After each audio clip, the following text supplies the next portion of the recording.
Siap, Kak ya? Ya.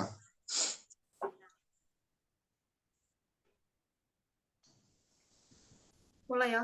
Assalamualaikum warahmatullahi wabarakatuh. Waalaikumsalam. Perkenalkan, kami dari kelompok satu ingin presentasi tentang sistem presidensial. Saya Leni Ekawati sebagai moderator, dan ada Denny sebagai pembaca, dan Dimas Aji sebagai penjawab. Untuk materi kami yang akan dibacakan oleh saudara Denny.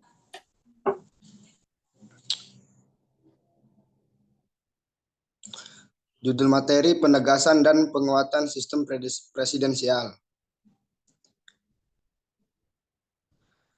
Sistem presidensial di Indonesia, pemerintahan dengan sistem presidensial merupakan suatu pemerintahan yang menempatkan eksekutif bertanggung jawab kepada rakyat yang memilih. Berbeda halnya dengan sistem parlementer di mana eksekutif bertanggung jawab kepada parlemen atau DPR. Dengan kata lain, kekuasaan eksekutif berada di luar pengawasan secara langsung parlemen. Dalam sistem presidensial, presiden memiliki kekuasaan yang kuat karena selain sebagai kepala negara juga sebagai kepala pemerintahan. Ciri-ciri yang mendasari dari sistem presidensial adalah adanya pemisahan kekuasaan yang meliputi cabang-cabang eksekutif, legislatif, dan yudikatif. Di Indonesia, pemisahan kekuasaan tidak dilakukan secara murni, melainkan menerapkan sistem pembagian kekuasaan antara eksekutif dengan legislatif. Hal ini dapat dilihat dari pembentukan peraturan perundang-undangan eksekutif dan legislatif bersama-sama membentuk undang-undang. Sedangkan sistem parlementer yang dicirikan oleh lembaga legislatif sebagai penyusunan undang-undang secara mutlak, sedangkan eksekutif memiliki hak veto untuk menolak berlakunya undang-undang yang bersangkutan. Sebelum am, amandemen Undang-Undang Dasar Republik Indonesia tahun 1945, Presiden memiliki kekuasaan yang sangat kuat karena di samping mempunyai kekuasaan legislatif untuk membentuk undang-undang, juga menguasai cabang-cabang kekuasaan yudikatif. Hal ini dapat dilihat dari pemberian amnestinya, abolisi dan grasi, sehingga kekuasaan yang begitu besar pada pemerintahan menimbulkan tindakan yang otoriter yang mengabaikan kepentingan rakyat. Artinya Undang-Undang 1945 dipandang memiliki celah untuk disalahgunakan, di mana sedangkan secara substansif Undang-Undang 1945 banyak sekali mengandung kelemahan. Hal itu dapat diketahui antara lain, pertama kekuasaan eksekutif terlalu besar tanpa disertai oleh prinsip yang memadai, sehingga Undang-Undang 1945 bisa disebut dan itu menguntungkan bagi siapa saja yang menduduki jabatan presiden. Kedua, rumusan ketentuan Undang-Undang 1945 sebagian besar bersifat sangat sederhana, umum, bahkan tidak jelas, sehingga banyak pasal yang menimbulkan multitafsir. Ketiga, unsur-unsur konstitusionalisme tidak dielaborasi secara memadai dalam Undang-Undang 1945. Keempat, Undang-Undang 1945 terlalu menekankan pada semangat penyelenggaraan negara. Kelima, Undang-Undang 1945 memberikan atribusi kewenangan yang terlalu besar kepada Presiden untuk mengatur pembagian hal penting dengan undang-undang. Akibatnya banyak undang-undang yang substansinya hanya menguntungkan Presiden dan DPR. Selalu pembuatannya ataupun saling bertentangan satu sama lain. 6. Banyak materi muatan yang penting justru diatur di dalam penjelasan undang-undang, tetapi tercantum di dalam pasal-pasal Undang-Undang 1945. Ketujuh, status dan materi penjelasan Undang-Undang 1945. Persoalan ini sering terjadi objek perdebatan tentang status penjelasan karena banyak materi penjelasan yang tidak diatur dalam pasal Undang-Undang 1945. Misalnya, Menteri Negara Hukum, istilah pada negara dan kepala pemerintahan, istilah mandataris, MPR, pertanggungjawaban presiden, dan seterusnya. Perubahan dalam penyelenggaraan pemerintahan dari eksekutif menuju legislatif tersebut menimbulkan masalah tersendiri, di mana kekuasaan presiden menjadi dilematis karena sistem politik yang legislatif tersebut menimbulkan keharusan bagi presiden untuk melakukan kompromi politik dengan Dewan Perwakilan Rakyat. Akibatnya, selama penyelenggaraan sistem pemerintahan pasca informasi dinilai telah menjadi tarik-menarik kepentingan antara presiden dan parlemen dalam berbagai hal, terutama dalam pengambilan keputusan. 2. Partai politik di Indonesia. Partai politik menjadi keharusan dalam sistem demokrasi. Partai politik tidak dapat dilepaskan dari peran dan fungsinya sebagai wadah bagi apresiasi rakyat. Partai politik merupakan sarana bagi orang-orang dalam mendapatkan legitimasi rakyat untuk menduduki jabatan-jabatan politik tertentu, sehingga kehadiran partai politik juga perlu diletakkan dalam kerangka yang lebih luas dan tidak terbatas pada sistem pemerintahan. Secara umum, dapat dikatakan bahwa partai politik adalah suatu kelompok terorganisir yang anggota-anggotanya mempunyai orientasi, nilai-nilai, dan cita-cita yang sama.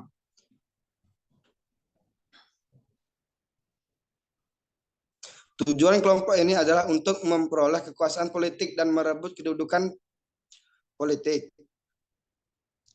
dengan konstitusional untuk melaksanakan programnya. Partai politik adalah sekelompok orang-orang satu ide memiliki cita-cita yang sama dalam suatu level negara yang terorganisasi dengan rapi, terutama dalam orientasi terdapat nilai-nilai kehidupan. Oleh karena itu, mereka mempunyai sasaran merebut kedudukan politik tertentu sehingga memperjuangkan kekuasaan. Agar secara konstitusional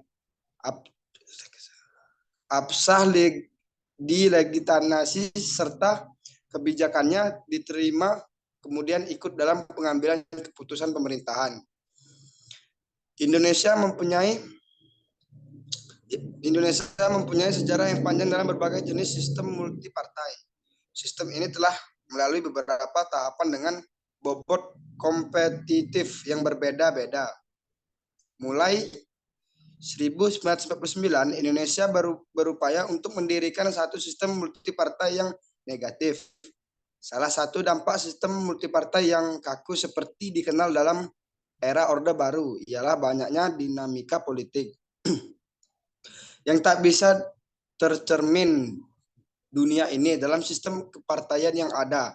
Masalah perwakilan politik bagi negara segmen masyarakat Indonesia merupakan salah satu negara yang menganut sistem multipartai.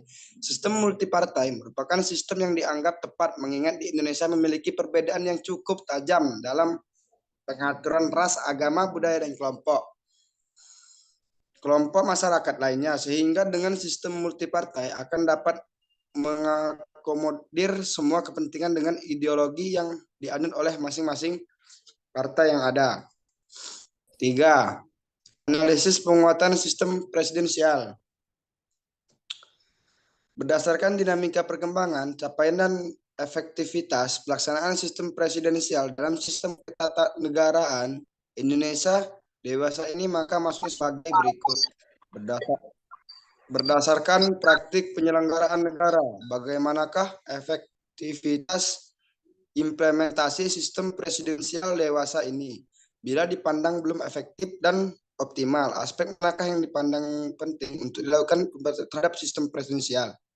Penerapan presidensial di Indonesia pasca reformasi menunjukkan adanya purifikasi dalam penerapan, walaupun masih ada karakteristik parlemen dalam proses legislasi.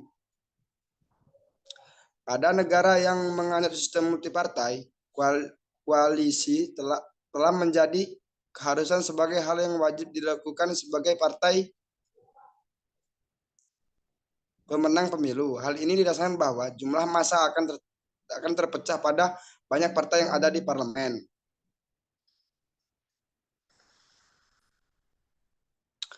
Penyelenggaraan pemilihan umum untuk memilih anggota Dewan Perwakilan Rakyat, Dewan Perwakilan Daerah, Presiden dan Wakil Presiden, dan Dewan perwakilan rakyat daerah dalam parlemen tersebut, maka wakil-wakil tersebut akan melebur menjadi satu.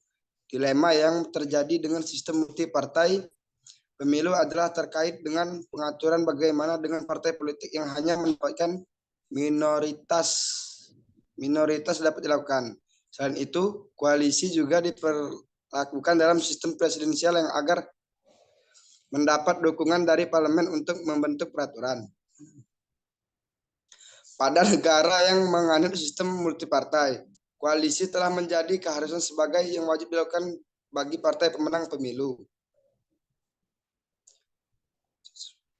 Bagi partai pemenang pemilu, hal ini didasari bahwa jumlah massa akan terpecah pada banyak partai yang ada di parlemen. Negara yang menganut sistem presidensial multipartai seperti Indonesia harus dilakukan koalisi agar pemerintah dapat menjalankan pemerintahan dengan tepat. Cepat dan tepat akan didukung anggota parlemen yang bergabung atas anggota koalisi.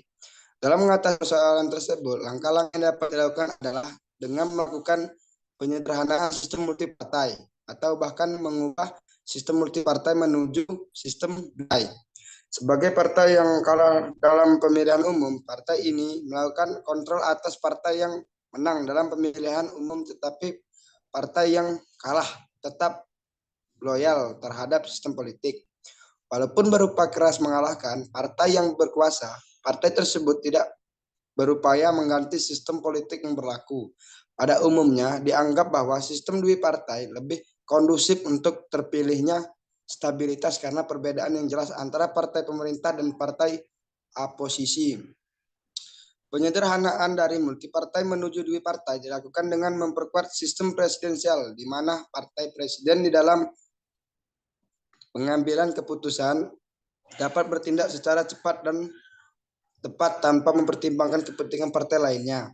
Mengingat hanya ada dua partai yang ada di dalam parlemen, sehingga pelaksanaan sistem presidensial dapat diharapkan secara murni. Tentu akan dapat menciptakan pemerintahan yang kuat dalam menjalankan pemerintahan setelah bertindak cepat dan tepat dalam pengambilan kebijakan masajahterakan rakyat terlepas dan dari kepentingan partai politik tersendiri. Sudah, Len.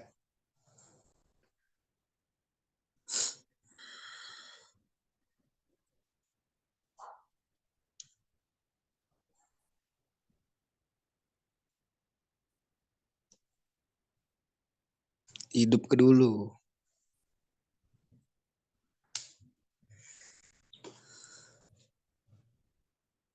Sekian pembahasan materi dari kami yang telah disampaikan oleh Saudara Denny Irawan.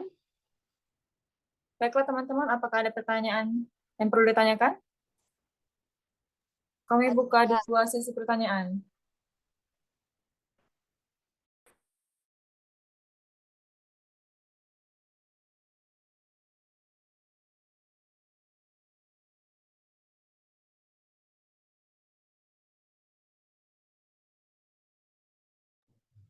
Ya, buat teman-teman, apakah ada yang mau ditanyakan?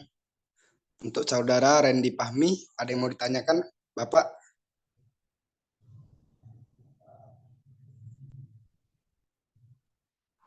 Kalau ada yang belum jelas, boleh ditanyakan. Mbak Sela, Mbak Deli, Saudara Randy Dari Supono, kelompok silakan bertanya. 2 ingin bertanya. Sistem presidensial seringkali memunculkan pertanyaan tentang sejauh mana pemerintahan yang efektif dapat dicapai. Berikan contoh dari negara yang berhasil mencapai pemerintahan yang efektif dalam sistem presidensial dan identifikasi strategi atau praktik-praktik yang dapat diadopsi oleh negara lain. Jelas? catat ya, Len. Maaf Mbak Deli, bisa diulang Pak? Agak sedikit pelan soalnya Catat. putus suaranya. Saya ulang. Sistem presidensial Sistem presidensial seringkali memunculkan seringkali menunjukkan pertanyaan tentang sejauh mana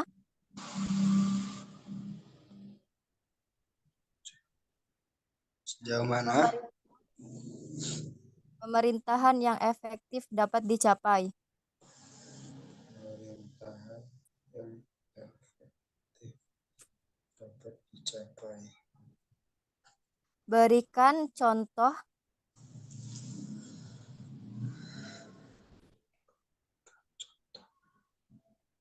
dari negara yang berhasil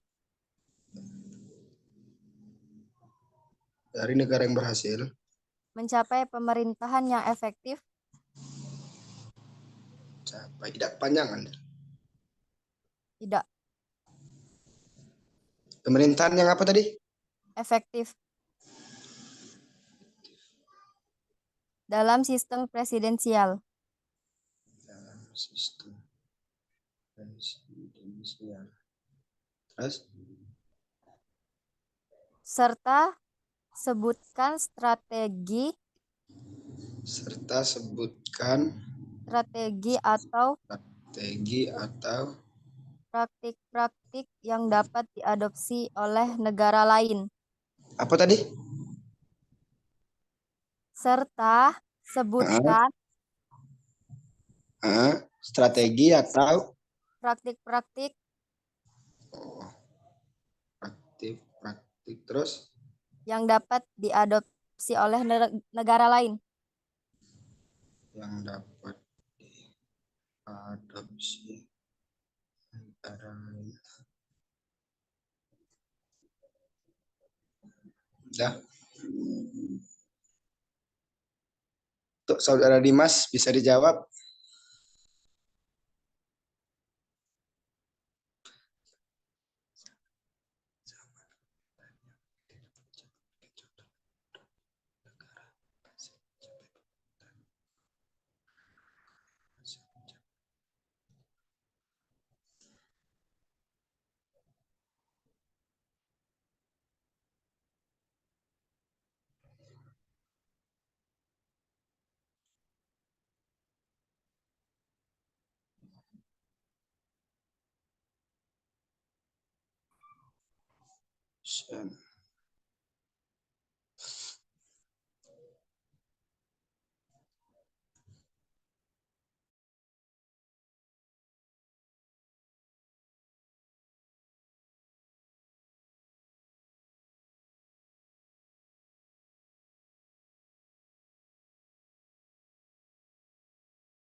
Sabar ya teman-teman.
Oke, Assalamualaikum warahmatullahi wabarakatuh. Saya akan menjawab pertanyaan dari Saudari Deli.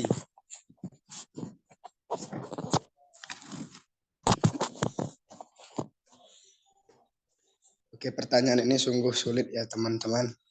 Jadi membutuhkan waktu yang cukup lama untuk mencari sebuah jawabannya. Mohon maaf telah menunggu terlalu lama.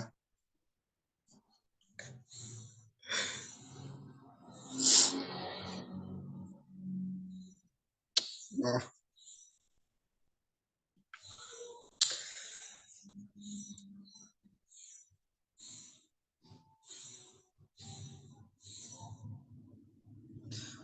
Negara yang telah mencapai presidensial yang efektif yaitu negara Denmark. Mengapa? Karena negara Denmark karena telah terbukti dengan indeks kemajuan sosial pada tahun sosialnya telah mencapai skor yang sempurna. Selain dari fakta tersebut, Denmark juga dijuluki sebagai negara paling bahagia dengan sistem perpolitikan dan pemerintahan yang mendekati sempurna. Dengan menganut sistem pemerintahan konstitusional dan parlementer membuat negara Denmark semakin kuat dalam pengelolaan dan pemilihan negaranya. Karena di negara Denmark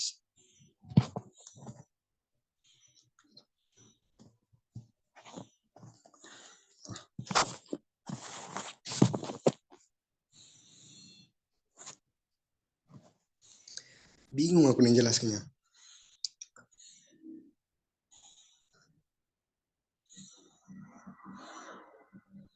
Bentar.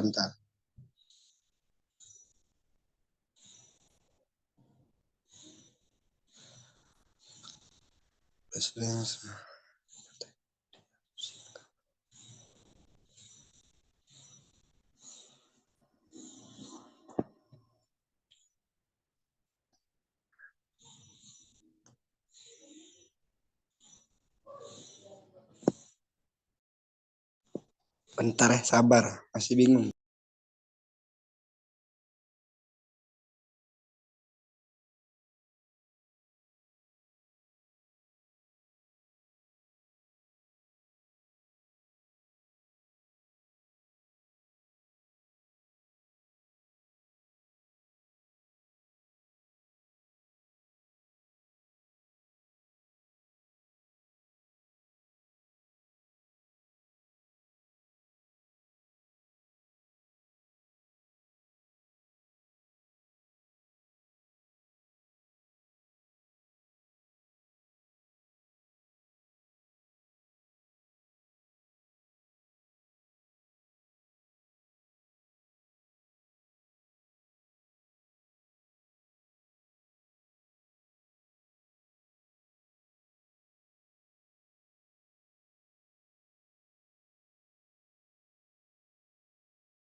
Itulah tadi negara yang lah, maksud itu negara yang lah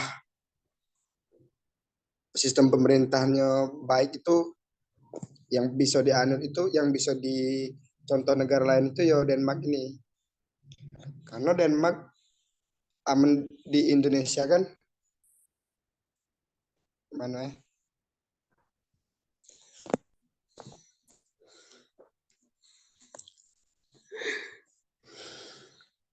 Baiklah, saya akan menjawab pertanyaan dari Deli. Dari tadi. Sebutkan strategi atau praktek yang dapat dihadapi negara lain, yaitu memiliki dua strategi. Strategi yang pertama adalah menciptakan lingkungan yang lebih menjamin sistem presidensial yang berfungsi dengan efektif melalui penataan partai-partai politik yang tercipta minority rule, seperti dibuktikan oleh penelitian Manwaring, sistem presidensial yang efektif bila partai pemenang mempunyai posisi yang cukup dominan di legislatif.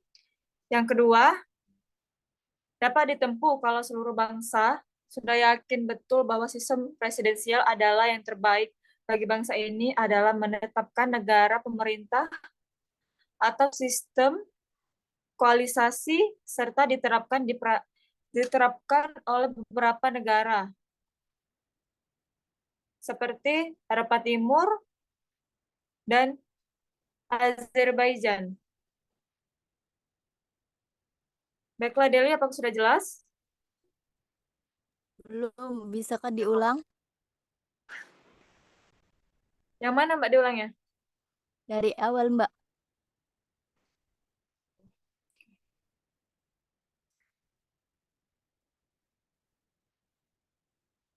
Bentar ya.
Baiklah, saya akan menjawab pertanyaan dari Mbak Deli tadi. Berikan contoh dari negara yang berhasil mencapai pemerintah yang efektif dalam sistem presidensial. Contohnya presiden itu bertindak sebagai kepala negara dan kepala pemerintah dan memiliki kewenangan yang signifikan dalam mengambil keputusan dan menjalankan kebijakan pemerintah dalam sistem presidensial Indonesia. Kekuasaan efektif dipisahkan dari kekuasaan legislatif dan yudikatif. Kemudian serta sebutkan strategi. Dia memiliki 2 strategi. Yang pertama adalah strategi menciptakan lingkungan yang dapat menjamin sistem presidensial dapat berfungsi dengan efektif melalui penataan partai-partai politik agar presidensial dapat sorry Mbak. Strategi yang pertama itu adalah menciptakan lingkungan yang lebih dapat menjamin sistem presidensial dapat berfungsi dengan efektif dan melalui penataan partai-partai politik agar tercipta mayoriti. Seperti dibuktikan oleh penelitian Mind Learning, sistem presidensial yang efektif bila partai menang mempunyai posisi yang cukup dominan di legislatif.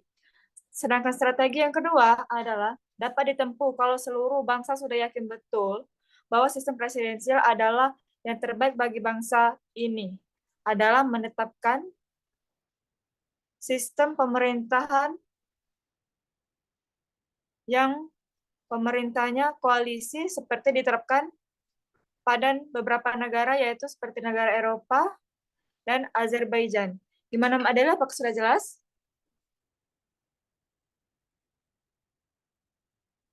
Mbak Deli? Iya, sudah.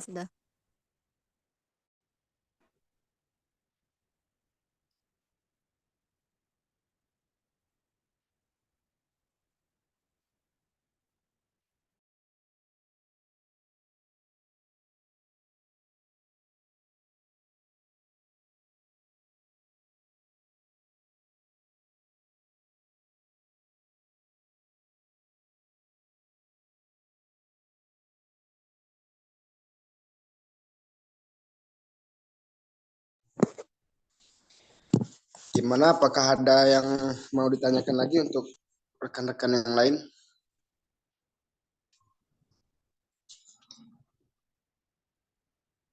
Jika tidak ada yang ditanyakan, maka presentasi kami akan kami tutup. Gimana Saudara Randy Suseno? Apakah ada yang mau ditanyakan?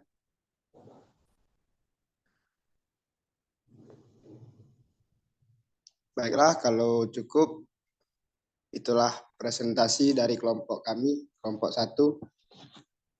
Semoga terbaiklah. Sekian itu presentasi dari kami. Kami mengucapkan Assalamualaikum warahmatullahi wabarakatuh. Waalaikumsalam warahmatullahi wabarakatuh. Waalaikumsalam warahmatullahi wabarakatuh.